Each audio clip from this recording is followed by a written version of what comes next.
my name is Luke, and I am a big fan of the Heroes of Jiu-Jitsu.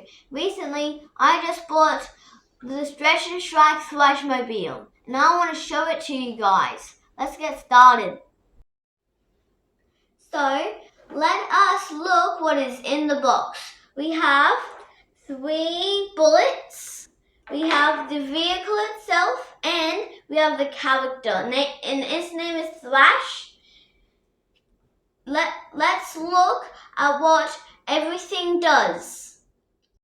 So, my favorite things about this toy is there's a spot for Thrash in the driver's seat, and there's a spot for anything you want to put in there, another Jiu-Jitsu, a different toy, anything in here.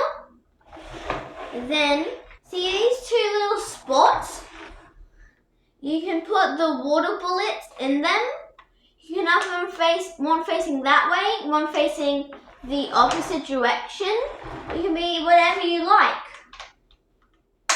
And this goes here, but since there's 4 different spots on each of them, and there's like this plus sign, you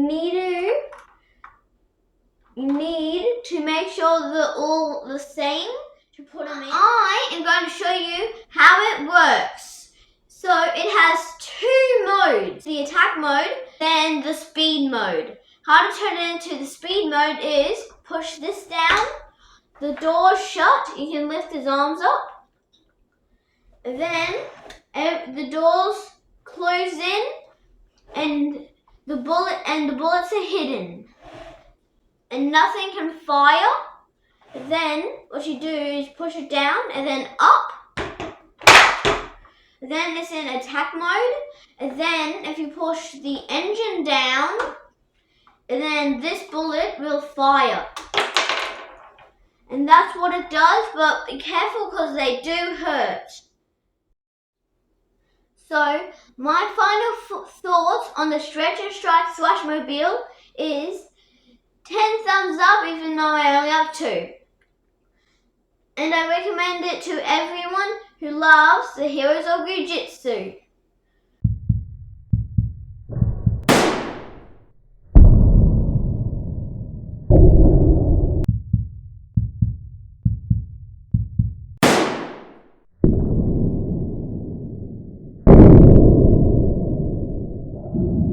So I hope you enjoy me showing you what the Stretch and Strike Thrash mobile can do. So, if you liked what you've seen, please like this video and subscribe to my channel. Bye, see you next time.